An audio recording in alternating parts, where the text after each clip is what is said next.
I am working with a lady by the name of Hulissa. She's the group supervisor, I think, on the Royal Caribbean side. I don't have her last name, her full title with me, but she's awesome, and I have invited her to come do an Ask Stuart Hour so we could talk directly to a supplier on the inside, so we get some interesting insight and can ask away.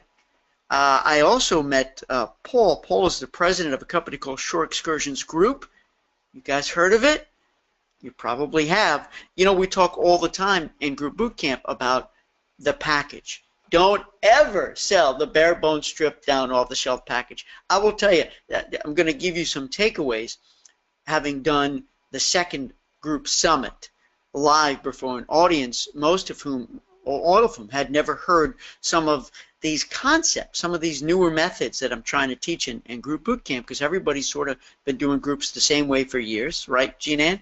And suppliers have, I think, correct me if I'm wrong, you guys, have been teaching the same strategies for 1 billion years. You know, I don't know, maybe they're teaching new stuff, but the concept of never selling an off-the-shelf, stripped-down, bare-bones product, because they're just going to shop you, they're going to price compare you, and they're going to end up spending a lot more anyway. So you might as well package it up, include it up, and make it more inclusive, not all-inclusive. That's always a shocker. I see people write that, and they want more information. How do you create a package? What's included? How do you work out the financials of it? That always comes up, always, and there's always, you know, varying strategies on that, but where there's a will, there's a way. So I'm going to invite Paul from Shore Excursion Group, because they've got 1 million different excursions, perfect for packaging in, onto a future show. I hope he accepts. Make sure you write down August 24th and RSVP, because I'm going to have Bonnie Raska. She's from Chubb. You guys, anybody know Bonnie? She does all the conferences. She's been in the business a bazillion years. She's awesome. She loves agents. She was at, what was her company?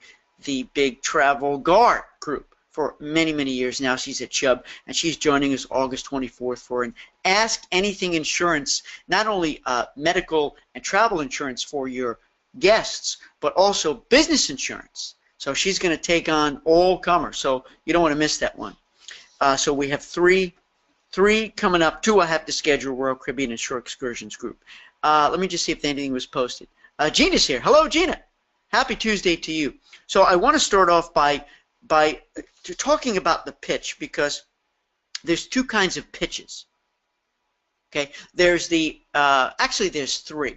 The first pitch is to try to get in the door to an organization, association, company, so that you can give them your big idea. But you all remember that in group boot camp, I teach you not to go and try to sell something. I teach you to go and try to figure out what their problem is and solving their problem with group travel. Because if you go and just trying to sell them a group, you're nothing more than any other salesperson trying to sell them something.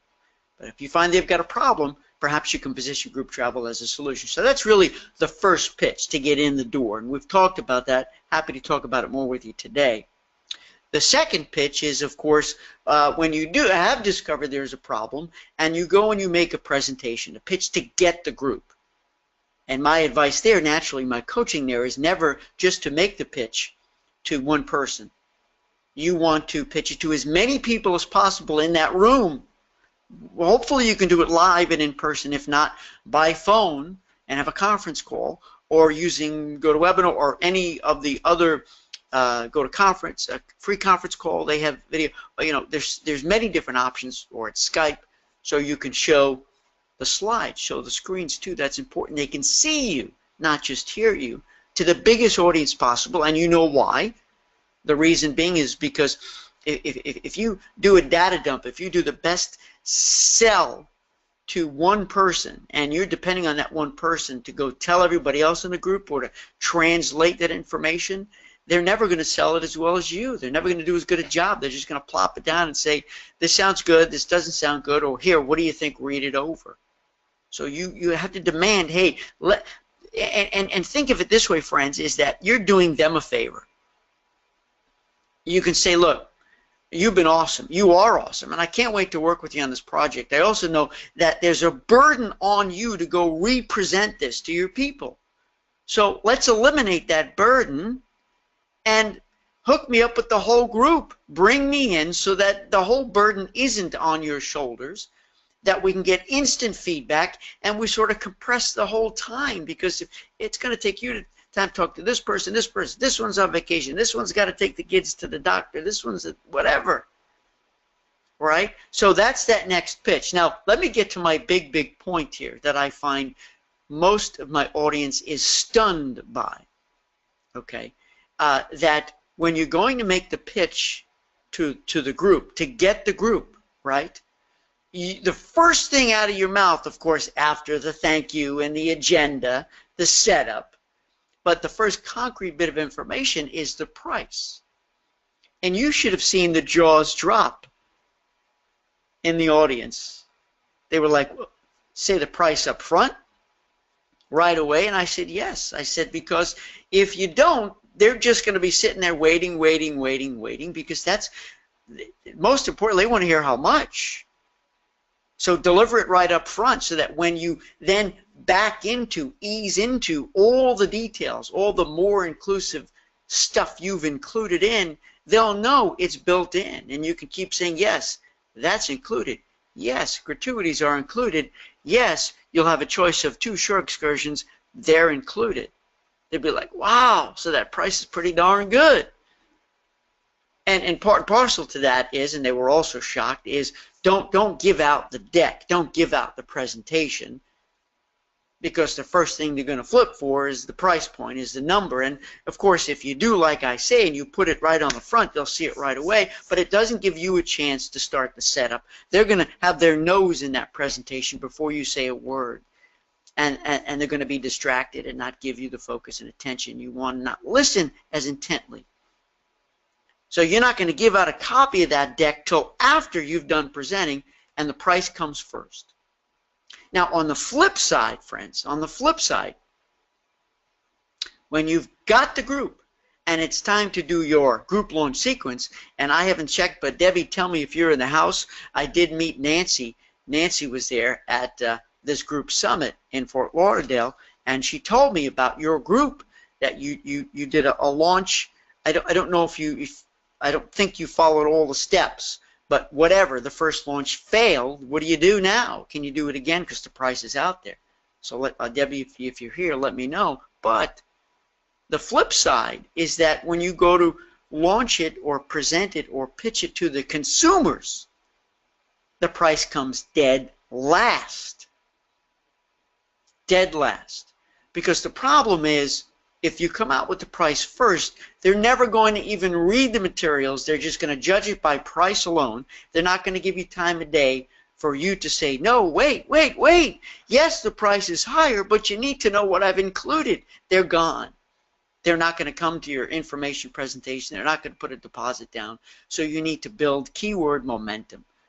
The Pitch Perfect that's now, and I would assume all of you have seen it, it's about building momentum and removing all the obstacles, fears, trepidations before you ask for the money, before you tell them how much. You want to keep them on the edge of their seat. It's like when a restaurant opens. Everyone waits. Nobody's tasted the food, but man, oh man, you've shared details of the chef, of the ingredients, of what's on the menu, but you haven't tasted it yet till they sit down and eat. It's almost the same thing. You have to build them up as high as you can go without giving them the food, without giving them the price.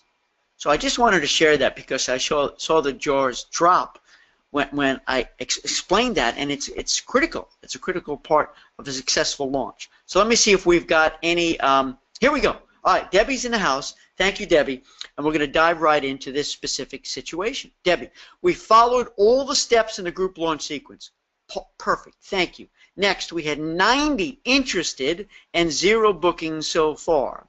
A different group where I didn't follow exactly has 27 cabins. Ah, I see. Well, here's the thing. Without knowing the specifics of this group, Debbie, and I don't know if you want your mic turned on, you know, it could be a variety of reasons. So let me just go through this. Maybe out of the 90 people, nobody was interested. Maybe you needed a much bigger group. Maybe you needed 500 or 1,000 people, and then you're going to get a 3% return, or 10% return on that. Maybe this was too small of a base. There could be a million reasons, but let me just throw stuff out here for everyone to hear.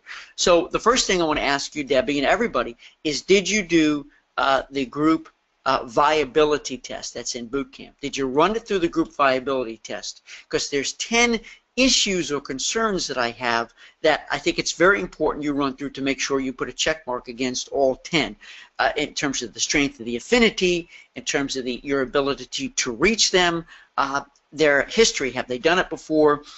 So let me just come back to the affinity, Debbie. In this case, and if it's a family reunion, maybe you don't need 500 people, obviously, but the likelihood they're going to go is much higher because there's a stronger affinity. So, Debbie, I don't recall what Nancy told me. Sorry. What was the affinity? Is the affinity strong enough? And when you did the survey and you did the Whisper campaign, did you get traction? And I think Nancy told me, Debbie, that you had done one information presentation series and then opened up for sale.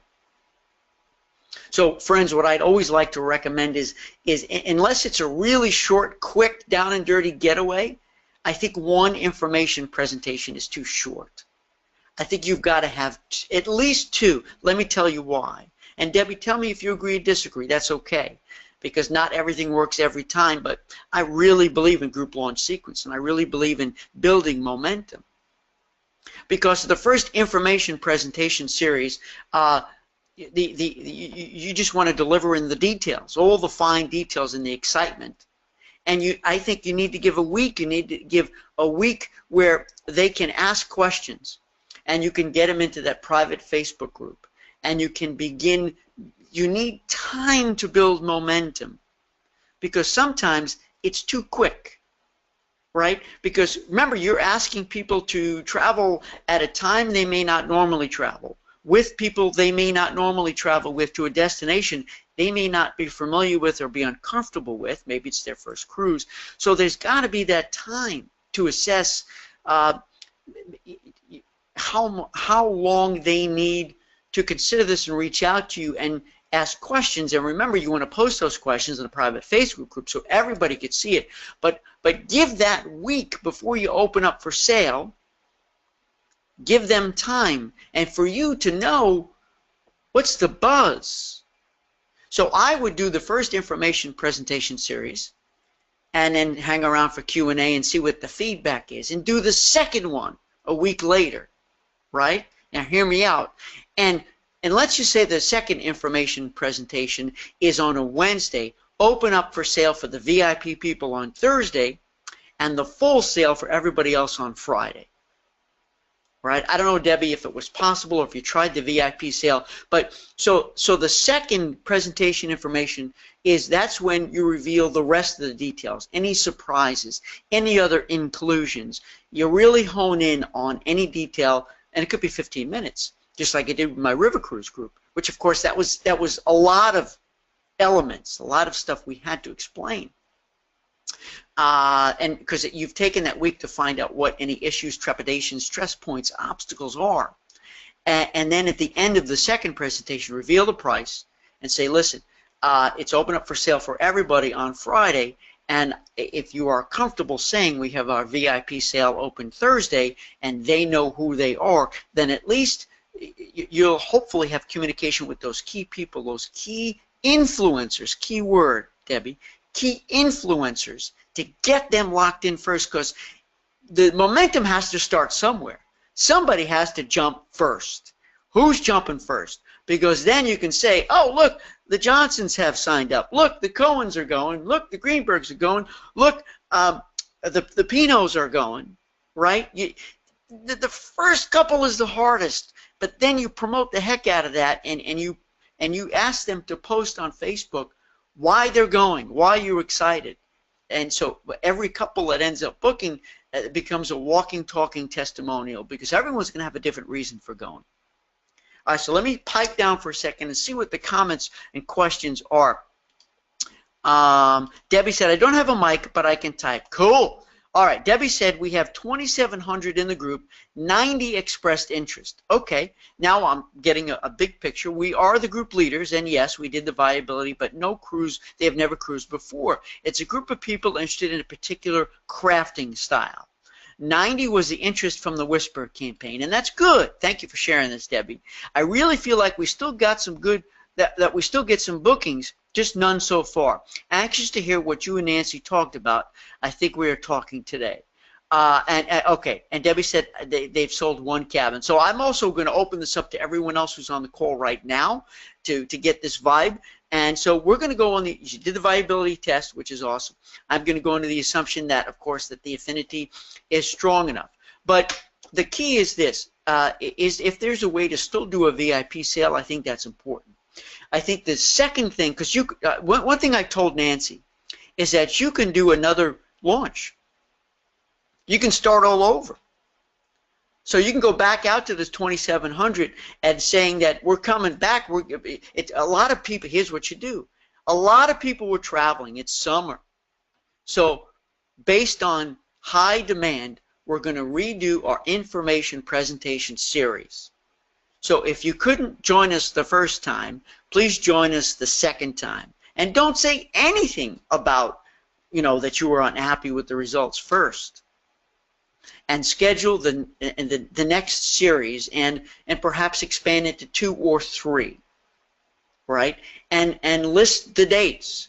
Day 1, information presentation series 1, and what the agenda is going to be.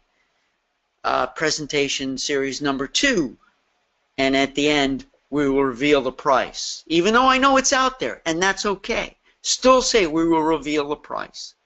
And then you can, if you're going to do VIP, list the date and list the general sale and when sale will stop.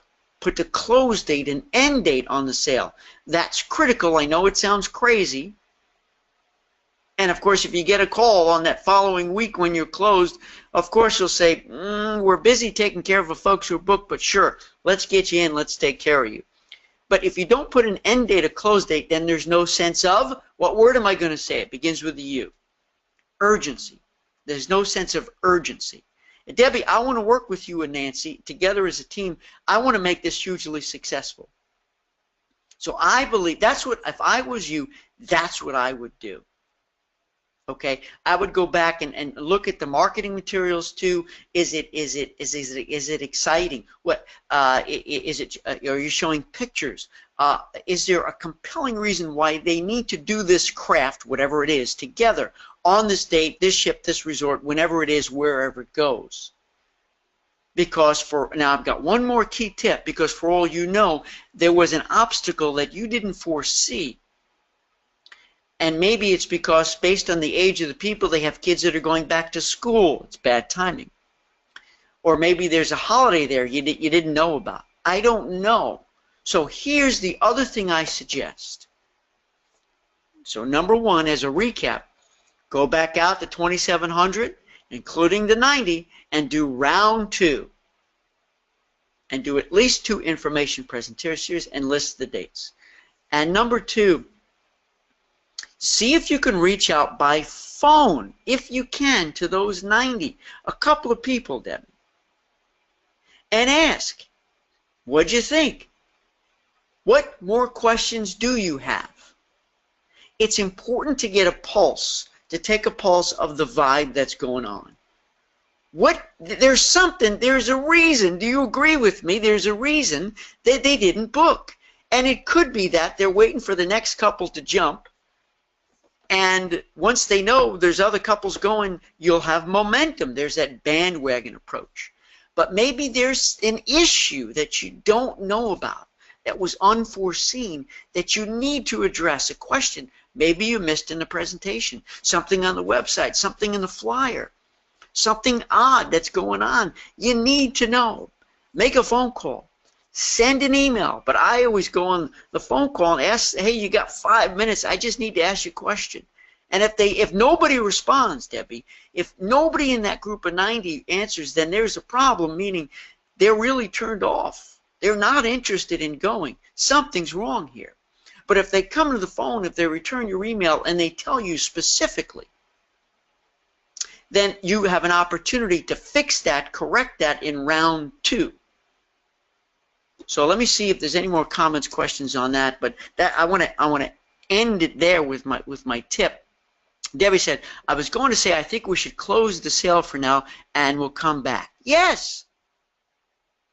Yes. And don't say, and I said this to Nancy, even though I know you have one cabin booked, you don't want to give that one cabin any trepidations that, uh-oh, I booked and nobody else is going, I want my money back. No. You don't want to tell everybody else you've got your first cabin book, because Nancy said that to me. I said, no, don't say that. They don't need to know that. What you can say is ask that couple, say, hey, so excited, this is awesome. Can you send us, do you mind sending, I did this for my river cruise, a picture of you guys on your last vacation. Just so that people could see what you look like, see who you are if they don't know you. Because you become real, and maybe they'll allow you to post a picture of them. And remember what I said before. Ask them, hey, in one sentence, why are you coming? In one sentence, what are you most looking forward to? And see if you can post it on a private Facebook group or on the, if there's a group of 2,700, if they have a social media site where they connect, and that's it. Just say, we welcome Mr. and Mrs. Jones to our special craft, whatever it is, group. Here's why they're coming. That's it. You know, try that. Debbie said, would you contact each of the 90 individually? The answer is yes.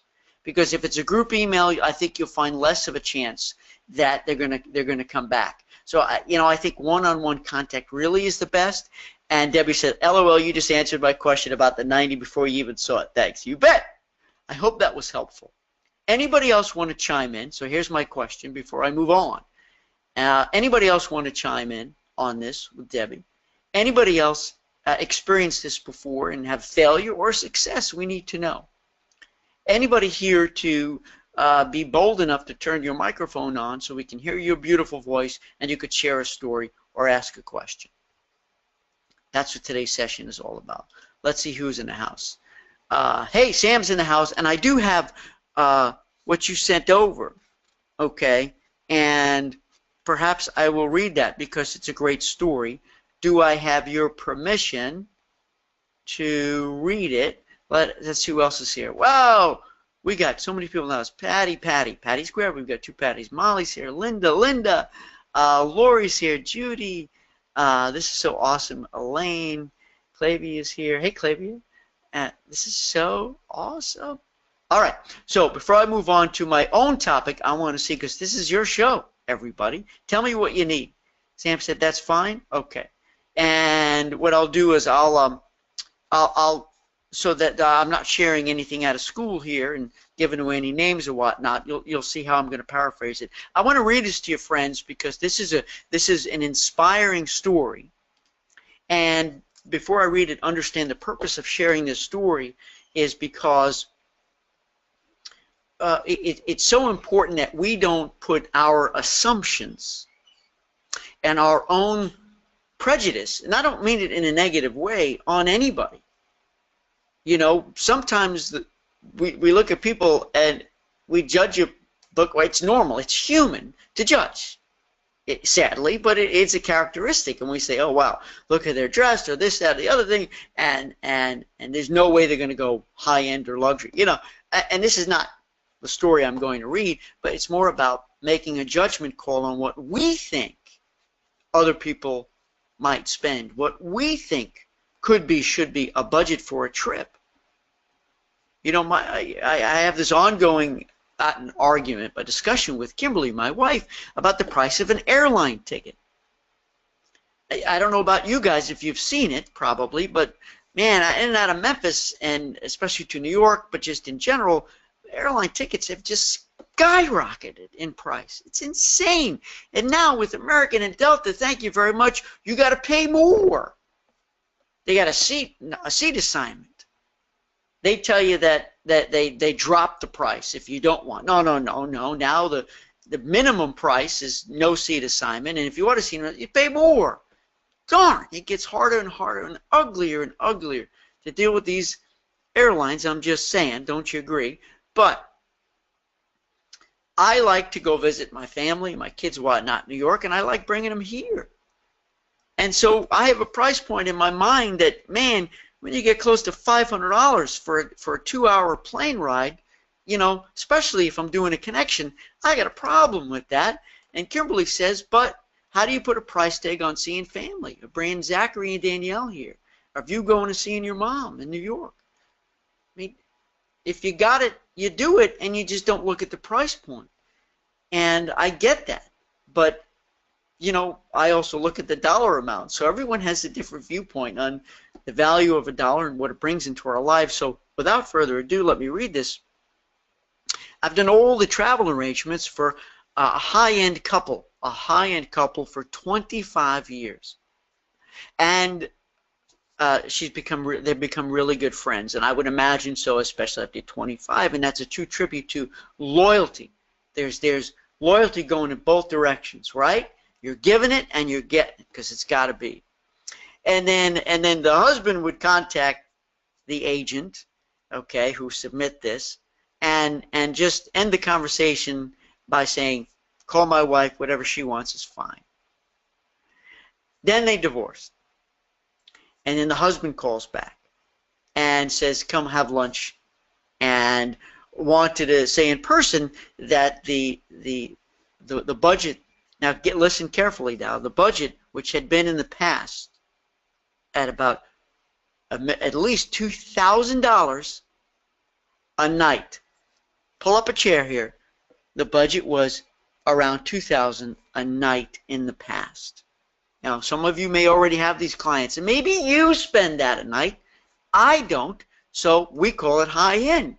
Now, perhaps if I was in that $2,000 night category, I wouldn't call it high end. I'd call it a vacation, right? To a relative, so he's told her that he needs to economize for future travel. So when you hear the word economize, and when you hear that I can't swing to $2,000 plus a night for the suites and all, you know, figure, hey, maybe they'll be like me, you know, they'll see if they can spend $100 a night, $99 a night, and be happy.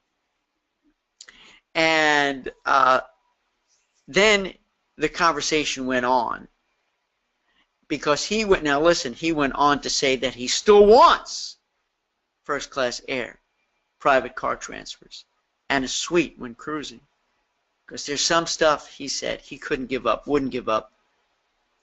But he wanted to keep the budget in the $1,000 to $1,200 a night range on the hotel. You see, so in this particular customer's mind, dropping from $2,000 to $1,000 was economizing, was a big deal. For me personally, jumping up to $1,000 a night is a big deal.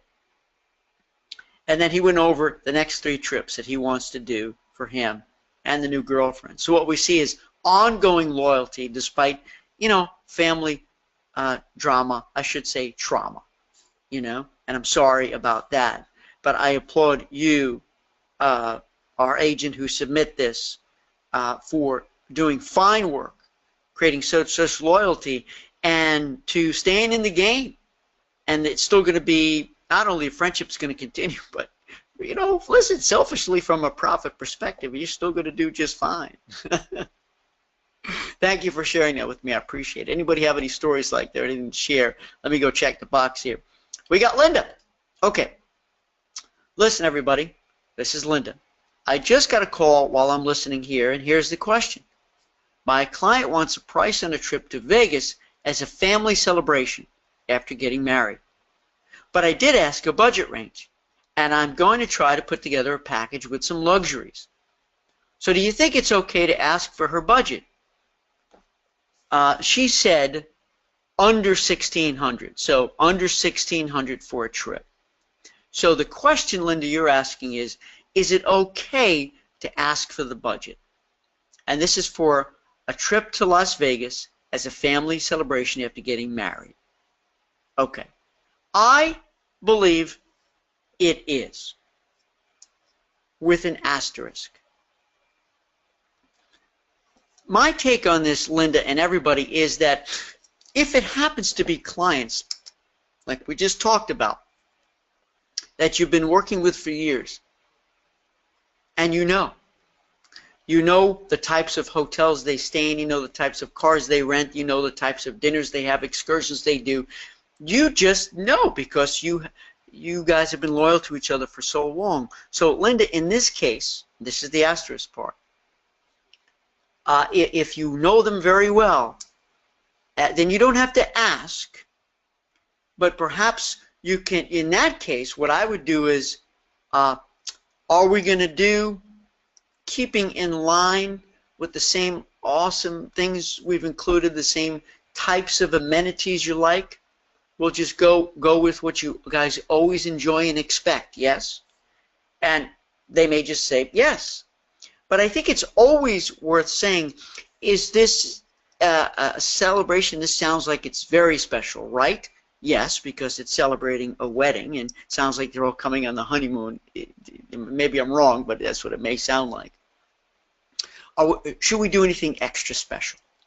Should we kick it up a notch, right, Linda? So let's just say you know these clients very well and you already know what their budget is, but I think it's worthy asking, since this is a very special event. Is it? Yes. Should we do anything very special? Let's talk. Let me give you some ideas. Well, do you have any ideas? Because of course Vegas, oh my gosh, right, Linda? In Vegas, there's no cap to the amount of money you can spend. No cap. In fact, I'm going there in November with Kimberly, who's attending a CMU program, right? Continuing education for her nurse practitioner practice. And I'm going to go along with her. It's at the Four Seasons Hotel. So she's going to work and I'm going to play. In any case, back to the subject at hand. If anybody has any ideas for me, let me know, because we want to see some good shows. I think it's been a year or two since I've been there, 2 years. If it's a new client, Linda, so here's the other option, and you don't know them. Maybe they were referred, maybe they just dropped in the box, they saw you somewhere and you met them, I don't know. Then you need to ask. Yeah, but, listen everybody, let me give you a different option other than asking for a straight number. I think there's a better way of assessing a budget than simply asking for a number. My guess is if they had a number in mind, a budget that they're allocating towards this trip, Linda, they will tell you. Right, everybody? Tell me if you guys have ever had clients who come to you and they say, look, I've got $2 grand to spend on this whole trip. Look, I've got 15 grand to spend on this group. So that's the greatest gift of all. You've got the number, and they're telling you straight up, that's my budget. You got to make it work within this budget. If they don't do that, then rather than asking, what have you got to spend, because if they're relatively new clients, they may lowball you, right? They may lowball you, coming in with a low number, thinking, geez, I'm not going to give them a big number. I'll come in low, and I'll go higher if I need to. Why don't you ask about their prior travel history? For some reason, Jean-Ann, you just popped into my head. I don't know if you're watching and you had just said the same thing as I did. It's funny, right? I don't know. I'm just saying. But the first thing I would ask you, if I don't know the clients, is tell me about where you've gone, what you've done in the past. Where was your last trip? Oh, it was in Miami. What'd you do? Where'd you stay? So right away, you're going to understand, based on their history, what type of hotels, what type of amenities. Do they stay in motels? Do they stay in deluxe hotels? Right? Do they stay in suites? Because normally the high-enders will, they don't say it bragging necessarily, while some might, but they will be proud to say, well, we always stay at the Four Seasons or the Ritz. We're frequent flyers with American in first class, or we have, because one of the key things, of course, I know everybody asks is, do you have any hotel chains or cruise lines that you are already on their frequent flyer, on their frequent traveler group program, right? On their loyalty program, right? My guess is you guys already ask, are there any specific companies? You don't want to say suppliers. They don't know what the heck that means. Are there any brands that you are part of their loyalty program That will obviously give you a great insight into their budget, and it will, I think it increases the opportunity for you to making the sale if you're staying with brands they already know and love. Let me put my, where's my glasses? Back on, and let me see if we have any comments. So while I'm reading, Linda, you tell me if I said anything here that makes any sense. Hang on there. It's coffee time. 1 second. That's a nice. Gina said, I ask all my clients if there is a budget. I need to be respectful of what types of trips you've taken. Yep. And I agree with you, and I think it's great. So, obviously, based on who you're talking to, the relationship, but, sometimes you may need to come right out because you sort of want to be in that line. And frankly, if you really need to ask for a dollar amount, I'd ask for a range, everybody. Write this down. Ask for a range. Say, give me a range. Give me a range. Now, I know that may sound silly because, but it actually may bring out a little more truth. They may give you a more true number if they say, well, because they may have standards. They may not want the motel, so that they may say, you know what, anywhere from $2,000 to $4,000 is good. And they may be really honest and give you the high-end number that they could really swing, but man, they'd love for you to come in closer to $3,000. You know what I mean? Does that make sense? Molly says, sometimes the budget isn't realistic for what they want. Exactly. So when you just ask for that number, they're going to come up with a number that there's no way you can deliver. Because they don't know, especially if they've never done this kind of a trip before. She goes on to say, I try to give trip options with a range of budgets, and the clients can tell what they prefer. And that's great too. And I don't know, ladies and gentlemen, if you are comfortable saying, well, how about if I present you with good, better, best? We've talked about that. That's in boot camp. I love that concept of good, better, best. Sometimes, if you say the best is $5,000, they'll be like, yeah, for this, in Linda's case, we want the best because I'm not getting married again. I'm not bringing family along with us again. Let's just make it the best. Or sometimes they'll be like, good is perfect for me. The good, better, best thing. And I know that's a lot of work for you, but I don't think you have to dive too deep yet, but at least to Molly's point, get an idea of where their preference point is. Also, they'll have an idea of what the experience is going to be like, because the number doesn't say it all, right? Gina says, and have you done any research for this trip so I don't duplicate your efforts? Great question. I'm going to say it again. Thank you, Gina. Oh, yes. Have you done any research for this trip so I don't duplicate your efforts? Because, Gina, 9 times out of 10, or maybe even 10 times out of 10, have they already done some work? Everybody does.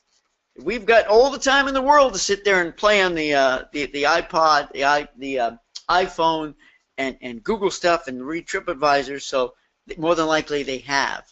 And man, you get such a head start knowing what they've seen, what they don't want. And just like I said in Fort Lauderdale last week, I said your first question should always be, what don't you want? Because if you can eliminate what they don't want, you got a much better shot at getting a deal.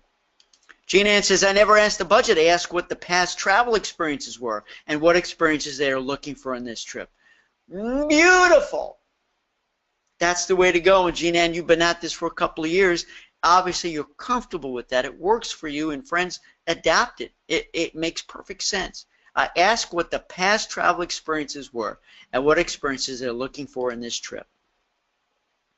Now, Sam, who's commenting on the article that I just read prior, right, to inspire you guys, his ex-wife also contacted me about a girls' trip to Paris. So first, let me just acknowledge, Sam, that you are such a sweet, kind, loving person, and you must do an awesome job. Obviously, you do, because sometimes when there's a divorce, a split situation, it's hard to keep them both, right? But you got them both coming back to you, and I think that's just so sweet. That's a beautiful story in and of itself. She too told me she is economizing. Each woman wants first-class air, private transfer, and each must have their own room, no sharing. She doesn't need a large suite. A junior suite is fine. So what actually happened on the husband's side happened on the wife's side, ex-husband, ex-wife, whatever, and economizing is still what most would consider luxury, right? Even though the word luxury is defined differently by everybody on this planet. Isn't that true? Luxury is defined differently by everybody on this planet. I'm going to write that one down. Thanks, Sam. Gina says those are the three main first questions I ask when working with a client. Great. So it looks like we've got a good synergy here. Everybody agreeing. Linda says, yes, she's a new client, and they've stayed at Excalibur, and they're taking the kids ages 12 and 13. We stayed at Excalibur last, weren't that happy. I hear you. Right, Linda? So definitely that complicates it a little bit because we didn't dive deep into these guests who want to go to Vegas for this wedding celebration. But no doubt, when you have kids that age, that complicates a little bit, you know, where they're going to stay in Vegas and how important is, you know, what do they want in this trip, you know? Is it all about just touring or seeing shows, going to museums? I mean, definitely you can do an agenda for everyone in the group. Or is it more adult-oriented, or all about family stuff? You know, it's going to be quite a challenge, but exciting. So, and the Excalibur too, I get it, and I hope that maybe you can kick them up a notch for this special celebration. Gina says, when I inquire about budget, more times than not, they will give me a range. If they haven't done a lot of traveling in the past, they will ask if they thought there would be enough. Yeah, that's another point. Some of them don't even know how much. But I think a lot of people may have an allocation that they've been saving. Well, we've been saving for 2 years to go on this trip, so we've got $5 grand. So sometimes you will get very specific number, but I think all the things we've been talking about, friends, are great solutions. Gina, most clients do research prior to contacting me, but this also triggers them to let me know they belong to a travel club or have a timeshare. Well, they have friends who did this trip 5 years ago, and it only cost them this much. And that's great. That's fine. Get all the information you can from them and find out, well, great, so your friends went there 5 years ago. What did they do that they love, right? Because, you know, if they want to duplicate the same experience, then perhaps you could book the same exact hotels and everything. But 5 years, I'm sure prices have also gone up, right? Well, this is great feedback. So I'm opening up. That was the last comment from Gina. I appreciate everybody's sharing and everybody's feedback here. And so right now, you're up. So if you've got a thought, you've got something you want to ask, something you want to say, now's the time. It could be about groups, or it could be about your business in general. So again, I'm grateful that you're here. And let me just check my notes here. Oh yeah. So let me ask a question for you guys. I had a Ask Stuart Hour a few weeks back, whatnot, and the subject was goal setting, and I thought it would be a big turnout. We didn't have a very big turnout, and that's okay. Maybe I was too early, but I'm a believer if we're halfway through the year, you know, what's working, not working this year, how are you to your goal, and what are your goals for 2018? Let's get those goals in place now, so because groups typically book well in advance. So unless you guys want to do that one again or talk about it just randomly, that's fine. But one of the big issues, the most popular question is how to source new business, how to source more business. Is that a subject you guys want to talk? We have 13 minutes left. You want to talk about that, some of the ideas that I have shared, because it's just fresh. I just did it at the summit I did last week, and it's the #1 ask. How do I build my business? How do I get more of it? And for some of you who have a niche, it's a little bit easier because you know who your client is. You know where to find them. You know what they do. You hang out where they hang out. And it's easier because you know where to market, where to promote. For some of you who have chosen not to niche, but just to get groups in general, it's harder because, man, it's a big ocean out there. So where do you go fishing to catch the fish? I'm a big believer if you're going to go fishing, fish in a lake and go for a specific fish versus in the ocean where you have no idea what bait to use, what hook to use, and how to catch the fish you want because you don't know what fish you're fishing for. I think just saying you want to build your group business is too generic. So I kicked off the group summit, and I always do, saying, what do you want most? What's in your love circle? What's your passion point? And there's some people who don't have a hobby, who don't have a specific passion to pursue, or don't have a specific destination they want to go to. Because one of the big things I started off saying was, are you the group leader? Are you leading a group once a year, once every other year, to destinations you want to go to, and inviting all your family and friends? So the number one easiest solution is you be the group leader.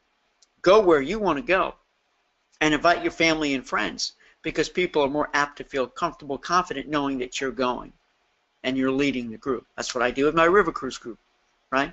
So I just want to know if that's an area you guys want to touch on, or let me just read to see if there's any other stuff that's posted here, any ideas. Gina said sourcing new business, yes, and marketing plans, yes. Okay, so I got news for you. Maybe we'll take, unless anything else comes up, we'll talk about this, but maybe I'll plan, because there's stuff in boot camp, but maybe we'll do sort of a refresher webinar, because I don't normally do webinars for boot camp, but if you want, I will.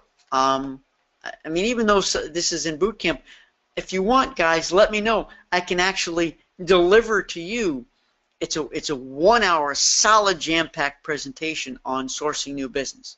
Okay, and I could also mix in marketing stuff, but you know, there probably will be some new ideas, okay, but at the very least it'll remind you of stuff maybe you've forgotten to do. Maybe you saw in module 1 2 years ago. I've got boot campers in now for going on the 3rd year who just keep coming back, and I'm delighted, thrilled, tickled pink, but there's, you know, sometimes we get caught up and we forget to do certain things. So I just want to see if there's any feedback on that. Linda said sourcing new business, yes. All right, so it's a big subject. It's a big issue. Okay, so I'm going to shoot out a couple things right off the cuff. Number one, which is have you considered being the group leader? Okay, all right, and type in if you want me to talk more about that, because I think that's a huge opportunity. Number two, are you integrating into your local community? I think so many agents feel they need to reach out and look global or nationwide or only on social media, you know, online for customers. We forget about local. Are you setting out to meet with local business owners, setting up coffee meetings, 15-minute meetings? Remember, we talk about that a lot with everybody in the business community. I'm still on a tear doing that. I can't tell you how many new friends I've made and how much business I've gotten. And I'm not selling anything. I'm just making friends. So that's number two. Are you sourcing locally? Because I'm telling you, overwhelming majority of new business, you're sitting on it. It's right in your own backyard. Okay, so that's my second tip, which is to integrate into the local business community. Go out and make friends. I'm not telling you to go to networking events. I'm not telling you that. Of course, that's on the list, but that's not what I'm suggesting. These are one-on-one meetings with other local business owners, getting to know them, and maybe a problem will be revealed, and group travel could be a solution. And you're never going to end a meeting, write this down, Linda, and everybody, with the phrase that pays, which is, what big events or celebrations do you have on your horizon? What big celebrations are on your horizon? You can ask that of a stranger. More than likely, there's something. It could be a personal event, or it could, you know, celebration, or it could be something with business or with an organization they belong to, or an incentive group, a company they work for, their spouses work for, and maybe you can get that business or get it next time. The third thing I would like to say is to position yourself as the expert, so that when you're going out and meeting these people, whether you're the group leader or you're making friends locally, they're going to come check you out. When I look at your website, you know, are you who you say you are? Is it a generic cookie cutter website? Are you singing the song about groups? Are you showing me beautiful big old pictures of you and all the groups and all your customers having a great time, thumbs up on the beach? So make sure you go back and make sure that when I come and check you out, you're telling a consistent story. Your brand is solid. That's just as important, friends, as going out and finding new business. Okay? The third thing I would like to say is don't tell your friends and family, everybody on your customer list, that you do groups. Don't tell them you do groups. Don't tell them. Ask. And so this kind of brings me back to the question I said before. Are you asking your friends and family, everybody on your list now, your business list, are you asking them, what's the next big celebration on your horizon? And when they tell you, are you asking, well, are you going someplace really fun to do that? Are you going someplace really fun to do that? Don't tell, I do groups. Oh, great, wonderful. Well, I made a lasagna last night for dinner. Congratulations. Okay? Don't tell, ask. You would not believe the group opportunities all around you. So those are 4. I can keep going all day long, but let me see what comments we have here. Hang on. Patty says, we'd love for you two to do that webinar. Okay. Lori said, yes, we'd love to hear about sourcing and marketing plans. Great. Linda says, yes, being your own group leader, I know where I want to go. There you go. All right. So I'm making a commitment right now. I'm going to figure out what best to put into a webinar for everybody here. That would include elements of what I'm teaching live, and understand, you guys in group boot camp, I always want you guys to get it all, be the first in, and I'm realizing that as I do these live events that I'm getting new questions that I'm addressing, and I want to roll them in to boot camp too, and I have been, like Pitch Perfect, okay, that was a recent add-in because I'm realizing I need to kick it up a notch when it comes to that. There were a lot of questions around that, and I'm going to give you one more thing that just words that came out of my mouth at the summit that I really like, that I'm going to do something, and it has to do with corporate, with incentives. With incentives, breaking into the incentive business, because we talked a little bit about that.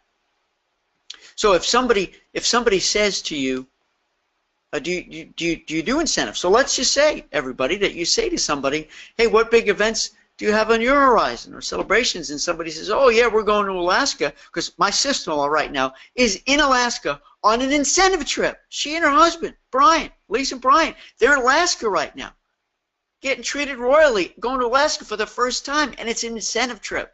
Their company did it, right? So many people who work for companies have opportunities to go win these incentive trips. So here's what you say, and because if they say to you, well, do you do corporate? Do you do incentives?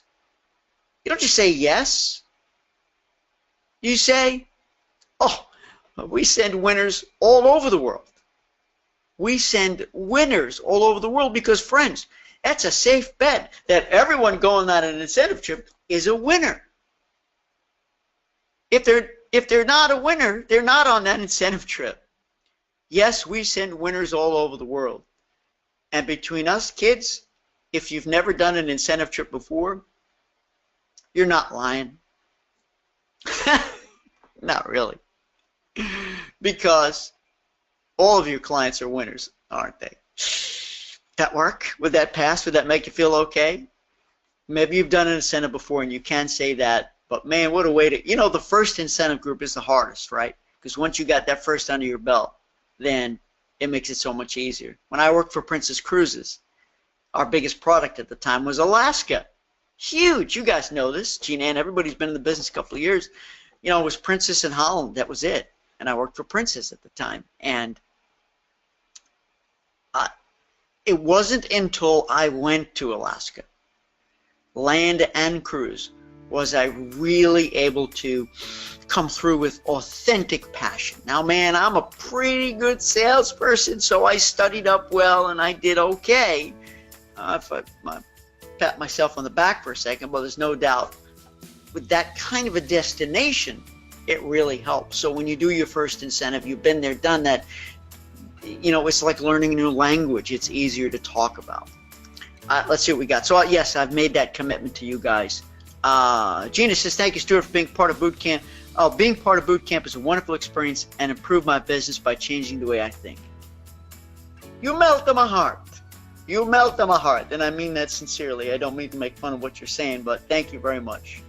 I love what I do. I'm glad it comes through, and I'm only glad that I could help. That resonates. You know, I make a promise when I do live events, trainings, and boot camp and everything, which is sort of a three-way promise. Number one, I make a promise. Number one, that I'm gonna remind you of stuff that you already know. I should say validate. Right? I'm going to validate stuff you already know.